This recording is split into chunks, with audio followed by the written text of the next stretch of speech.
yazdı igidlər, hamısı əzizimizdir. 44 günlük müharibə şanlı tariximizdir. Dəmir yumruq düşmənin mənfur başını əzdi. Düşmənlər Qarabağda daim qala bilməzdi. İndi azad Qarabağ günbəgün abadlaşır. Mənim qədim torpağım sənə bu çox yaraşır.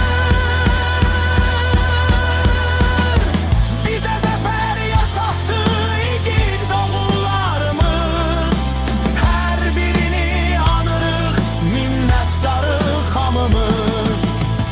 Yaşa vətən, çox yaşa, yaraşır zəfər sənə. Alqış min kərə alqış, zəfəri bəxş edənə.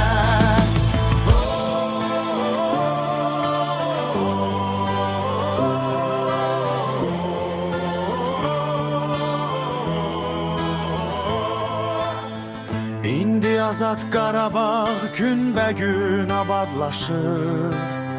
Mənim qədim torpağım sənə bu çox yaraşır.